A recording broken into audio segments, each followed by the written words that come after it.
Everyone knows that one person that never shows emotion. You could literally receive the most terrifying, awful news and they're just going to stand there, stone-faced. This is exactly what James, or Jimmy, as his friends called him, was like. He was very stoic. He was kind, but he was stern, and no one ever saw him cry. Ever. That was until one day there was a call. One of the kids answers the phone. It's Auntie Belle.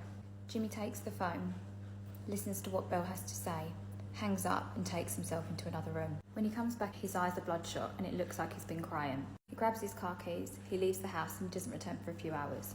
In this time, the kids start to think about what on earth that phone call could have been about. They have no idea about the history there. He is certainly not the character that you can ask questions with. Dolly busies herself in the kitchen. She makes the dinner as she always would and she says nothing. That's what they did in those days. When Jimmy returns, he lets everybody know that their cousin Marlene has been in a fatal accident. She's older at this point, she has her own children. Unfortunately, she would leave behind 2 boys of her own. Though the news is sad, they can't help but notice that his reaction very different to their mum's. Dolly cries, but for someone who never shows emotion, Jim looks notably sad. The dynamic between their parents, who are always very close, seems strange and awkward that night.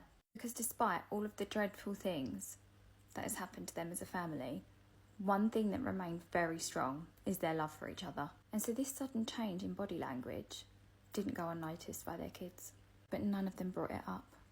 It was kind of like an unspoken thing in their house. They all knew that something about Marlene's death did something to their dad, but they just didn't know what exactly it was all about. Until eventually, sadly, in the 90s, Jimmy would die. Dolly would tell her children what happened, how their dad, who they loved, had had an affair with her sister, and how they had had Marlene together, and why her death affected their dad in such a strange way. They would learn to accept their dad's betrayal, eventually, and love him just the same.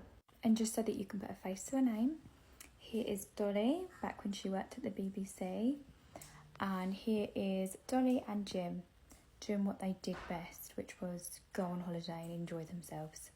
And I do think we need one more part on how Marlene died and how I met her great-granddaughter. Have you seen TikTok? Been on TikTok recently? My girls are on it. Okay. But you haven't seen me on there? No. Okay. Why? I'm really nervous to ask you this. I don't know why. Why? I'm doing a series about Dolly. Are you? Yeah. Do you want to help me? I'm gonna cry. Yes. Yes. Yeah?